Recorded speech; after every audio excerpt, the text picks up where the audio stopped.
Okay. And if you don't want to be seen, please make sure your video stays off. Good afternoon. My name is Erica Mueller, and I am the Membership Director for the Ayurvedic Association of Canada, and I host this webinar every month on a different subject.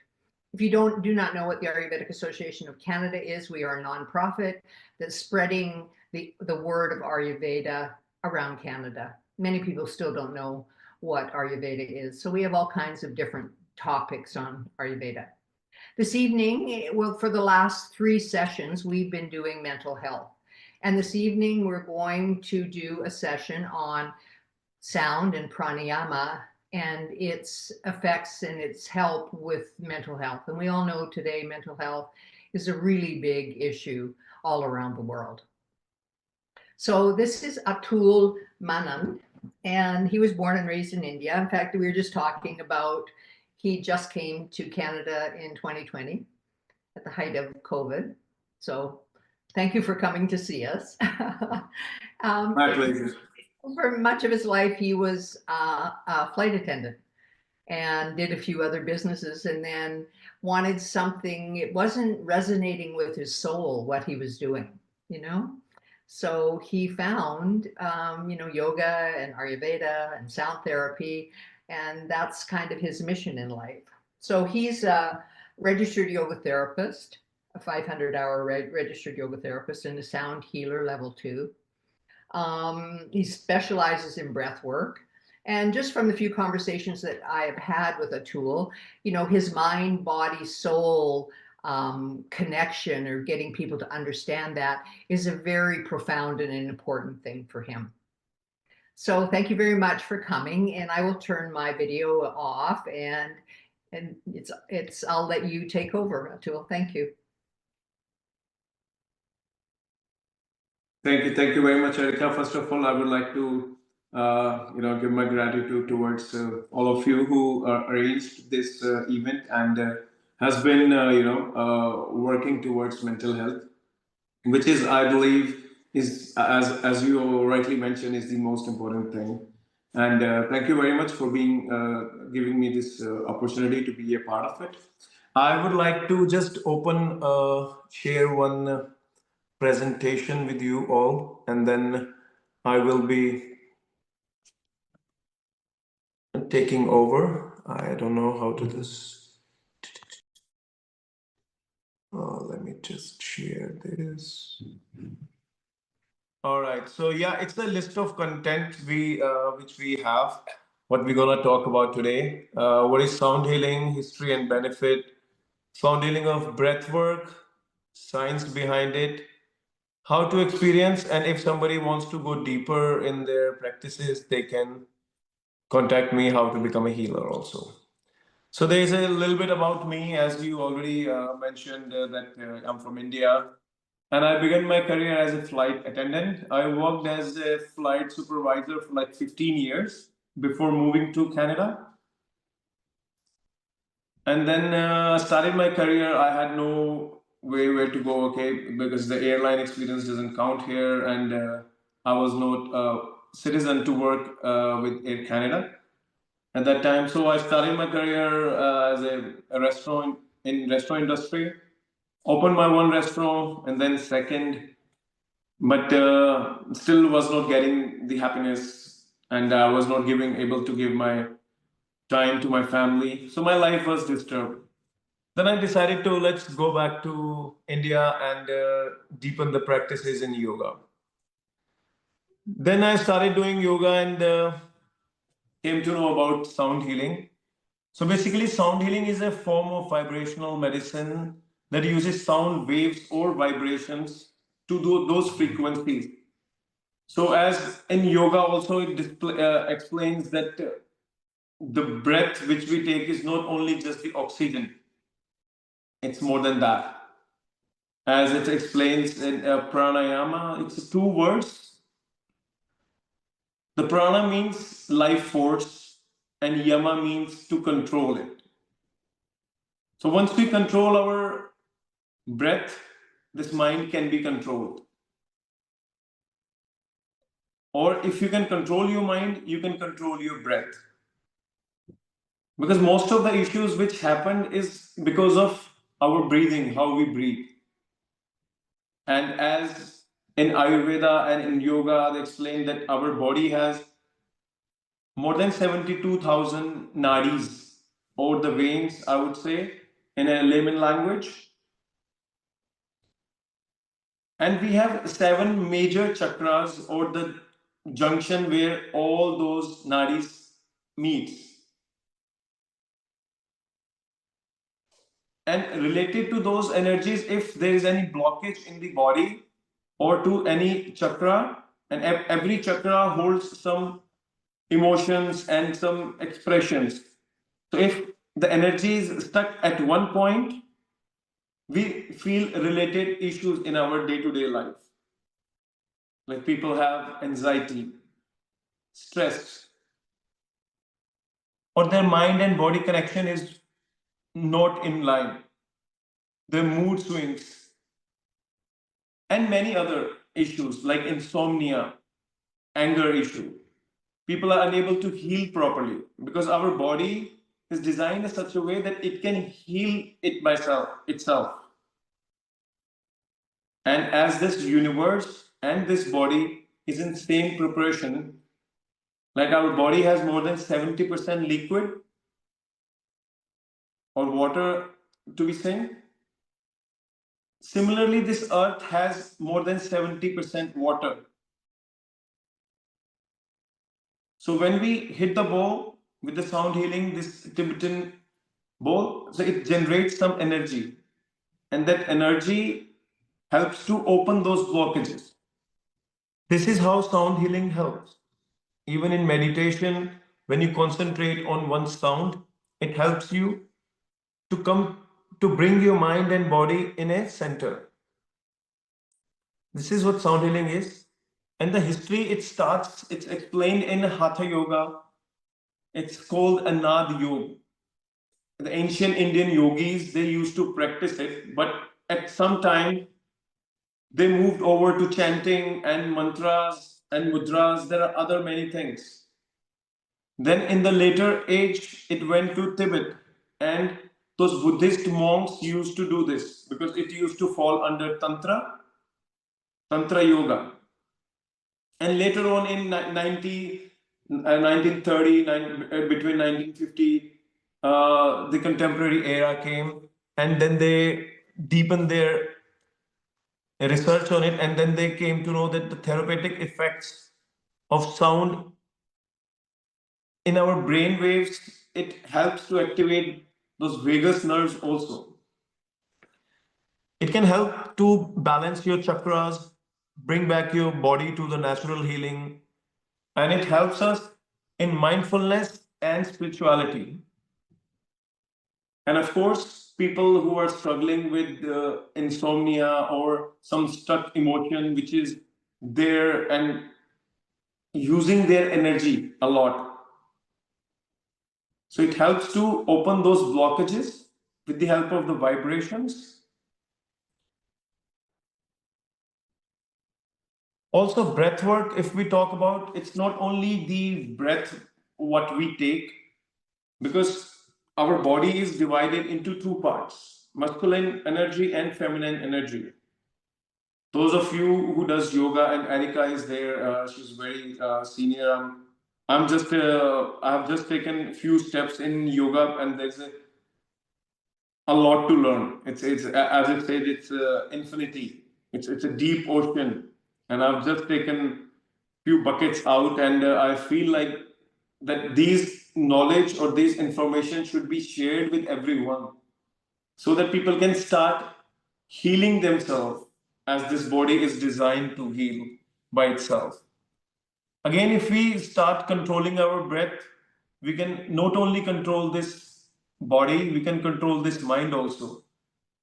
Like we can easily control our stress, anxiety, we can oxygenate our body or our vital body parts by providing more oxygen.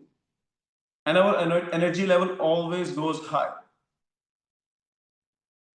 Once we start doing conscious breathing, the mindfulness and self-awareness becomes a tool.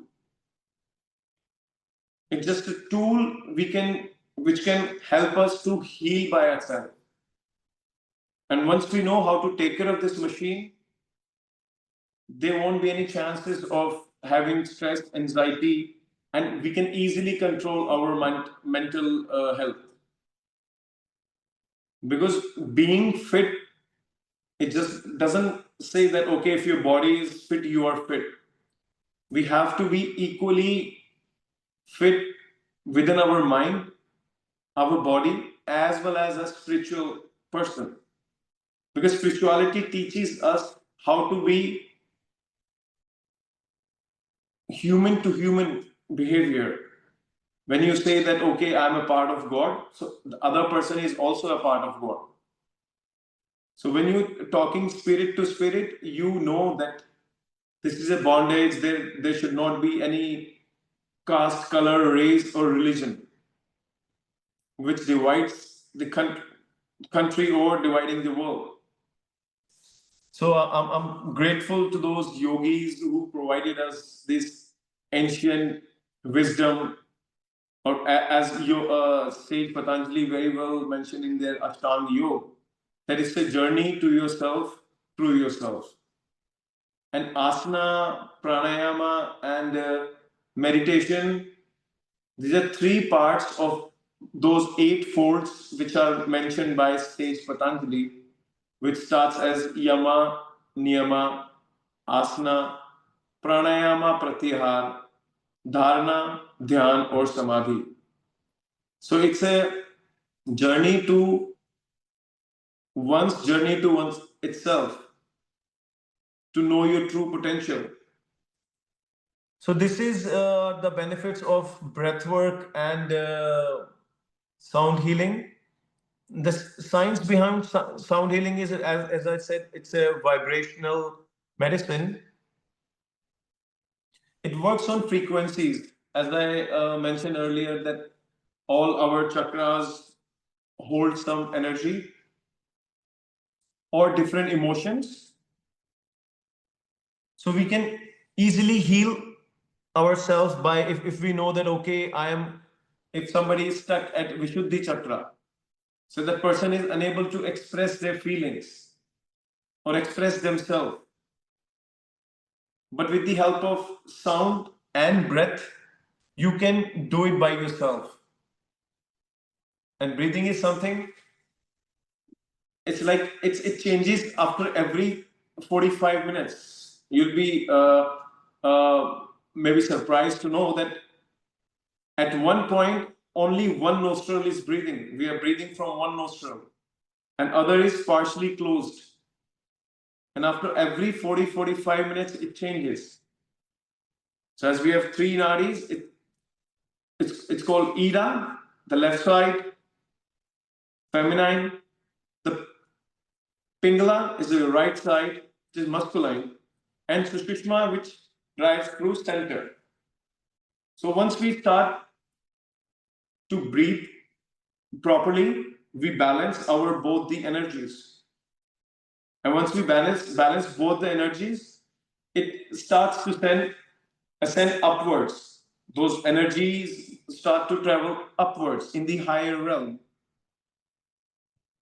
So people who think from their lower realm are mostly is survival or the luxury they want to go get.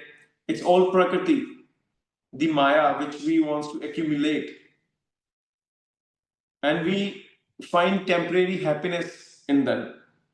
But once you start to raise your energy in the upper realm, you start to gratitude towards things. Even if you're living in a smaller house, you are happy.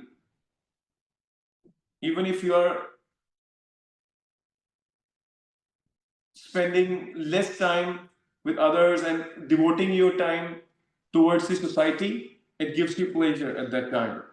But if we are in the lower realm, we try to accumulate things which not going to help us in anywhere, because we know that earth is called Mrityu Loka. Everything here is with the expiry. Even we are here for a limited time. So that's what the yogic science teaches us, that happiness, true happiness, is within, it's not outside.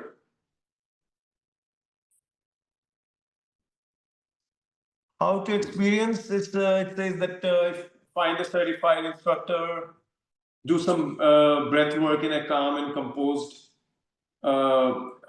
atmosphere. Like in this picture, it shows that it's showing I did a full moon meditation at the marina. So if you're in a serene atmosphere, if you're in a calm and composed place, like when we do meditation, so we consecrate a place where you go every day, do some 20 minutes, 20, 15, 20 minutes meditation, and that place becomes enlightened. It's powerful because every day you're going with the same intention there.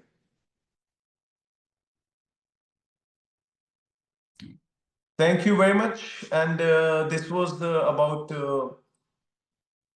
sound healing and breath work.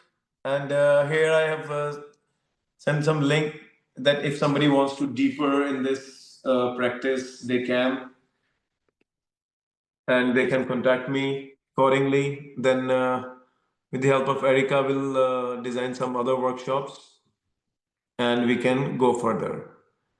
So I'll just stop this presentation here, and I'll come back to camera, and I'll hand it over to Erica if she has any questions or anybody has any questions.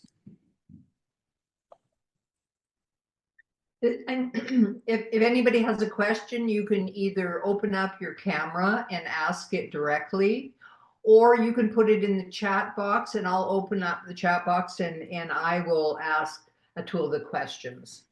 So Urshi, you have a question? Yes, hi Atul. My name is Urshi. I work with the Ayurveda Association as part of their communication directorship. And thank you for your presentation. Here's my question. How do you feel about pranayama and sound healing for those who have a weak ojas? See, pranayama, when we talk about, it's not only just a breath we are taking in and out. There are different breathing techniques in pranayama. So mainly, if you see, there are 8 to 9 breathing exercise. If you do it, see, everybody has their own intensity. Maybe somebody is taking a breath till the heart only. Maybe someone takes it from the diaphragm or below navel. As in yogi culture, it's explained that a yogi should take a breath and the energy should travel to the toes. So it's not the breath with what we are taking is important. As I said, it's a prana. Prana means life force. It says when you take a breath, you're not taking breath. It's energy. So if you think that only breath or oxygen keeps us alive, then no one would buy expensive car. People will store a lot of oxygen. Yes, thank And you. But I do have to say, not just to be argumentative, but to understand more. I'm an internationally accredited quantum healer. I'm a senior Reiki master, and I'm an Ayurvedic health counselor. So I do understand those concepts, but I still very much, as someone who specializes in energy work, understand that if there is too much prana, so to speak, going through a very weak system, that could be still harmful. Yeah. So that's what I'm saying. There are many breathing exercises, not meant all for everyone. They are as per season, as per personal condition. Right. Yeah. So So you would, sorry. So you would agree then these people should consult with a professional in order to 100%. know what's good for them, right? 100%. That's what 100%. I'd like to see. Thank you so much. 100%. Thank you. Does anybody else have a question in the chat box or would just like to open up their camera? Or you don't even have to open up your camera if you just like to ask a question and you don't want your camera open.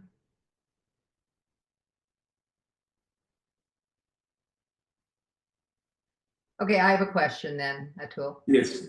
So when you are doing pranayama and sound healing, do you normally do them together so that or do you do a yoga practice along with sound healing? Or do you do just a basic pranayama practice and then do the sound healing, or do you just go right into the sound healing? So basically, what my class looks like. So basically, I use sound healing with the yin yoga. It complements with yin yoga very much. And so after completing, like it's a half an hour yin yoga, then 5 to 8 minutes of pranayama, any of the breath, maybe like Chandra breath technique, which is the Ida only left hand side, you only doing to bring your body at calm. And then after followed by 25 or 30 minutes of sound healing or sound bath Oh, with perfect. meditation. Yeah. Yeah. I think there's a few people on here that may not know about the energy that runs up and down the spine.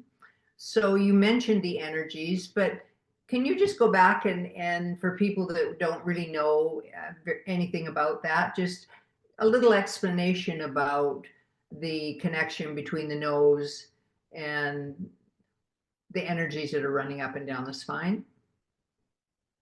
So energy I could explain is like we have a generator or a transformer which gives electricity to our house. Then from the main transmitter, it's divided into other parts. So similarly, energy is coming from outside to our body when we breathe. We do not only breathe from our nose, the whole body breathes itself. So when you take a breath, there's a, as we have, you are in Ayurveda, you know Jatagni, the fire which keeps us alive. There's a fire inside. So like our digestion system, or as it says that this body is made of 5 elements. So one of them is fire. So when we take this prana inside, it mixes with it and it spreads energy in our body. Because of those energy, I'm able to talk to you. I'm able to see things which keeping us alive. So like yogis, you are in yoga, you know that when you take a breath, you can hold it for a longer period of time. At that time, you're not taking any breath, but you are still alive. So that means there is something else, some other force which is invisible that is keeping us alive. It's not only just the oxygen. Yes, oxygen plays a very important part, keeps our organs alive and oxygenated, but there's an energy which is keeping us alive. So the longer you can store that energy, the longer more you can transfer those energies in the higher realm when we know it. That okay, when you know your energy, then you know it. That okay, like by seeing, you spend 30% of your energy. When you are angry, you say how it changes your heart rate doubles, your energy is starting to fume, your body starts to fume. So this is the energy which is doing all the magic. Thank you. Okay, nobody else has a question. We're good. I don't see any hands up. I'll have one quick look. Okay, so the questions are over. We'll let you continue, please. I'm really looking forward to this part. Yes. So we'll start the we'll do 1 or 2 breathing exercise today, and then followed by sound healing or the small session which I have prepared. So I request all of you to sit in a straight spine, any comfortable position. You can keep a head little upward. We'll take 3 normal breaths to neutralize our breathing for now. So on the count of 4, we'll start inhaling, and on the count of 4, we'll start exhaling. If you have a capacity, or if you have any, as per your capacity, if you want to take the count to 3 or maybe 5, choice is yours. So take 2 normal breaths, and then with the third breath, we start our first breathing exercise.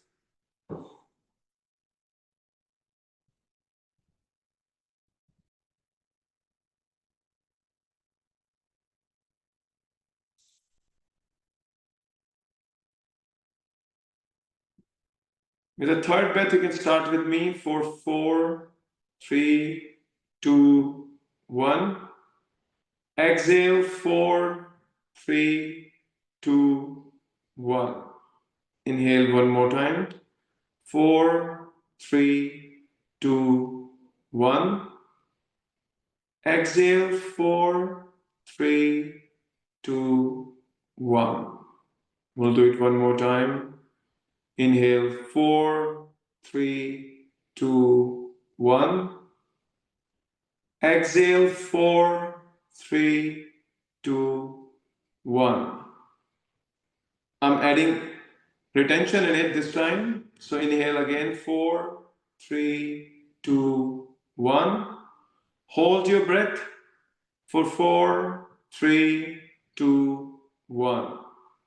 Exhale, 4, 3, 2, 1.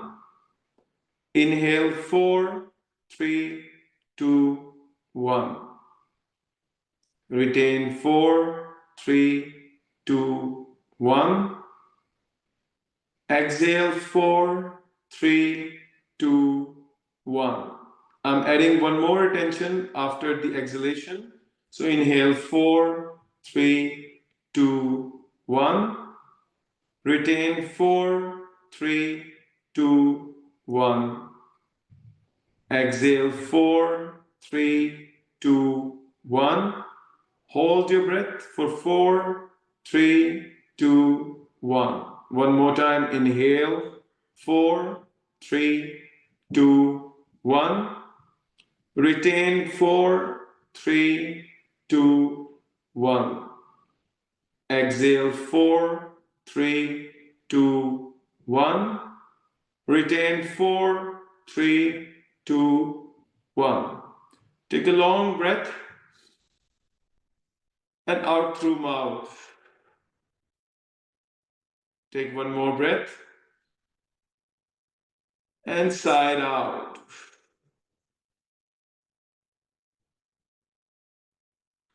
This was the box breathing.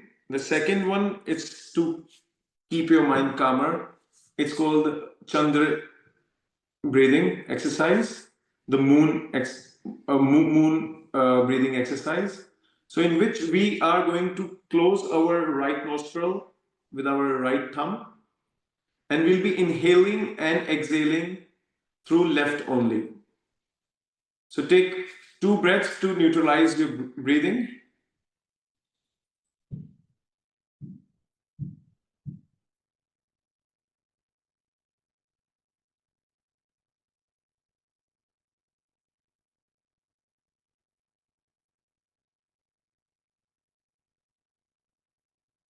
With your third inhalation, close your right nostril and inhale from your left for 4, 3, 2, 1. Exhale 4, 3, 2, 1. Inhale 4, 3, 2, 1. Exhale 4, 3, 2, 1. Inhale 4, 3, 2, 1. Exhale 4, 3, 2, 1. This time I'm adding retention. So inhale 4, 3, 2, 1.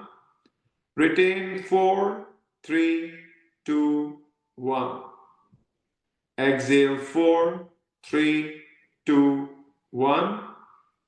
Inhale 4, 3, 2, 1. Retain 4, 3, 2, 1. Exhale 4, 3, 2, 1. Remove your right thumb. Take 2 normal breaths to neutralize your breathing.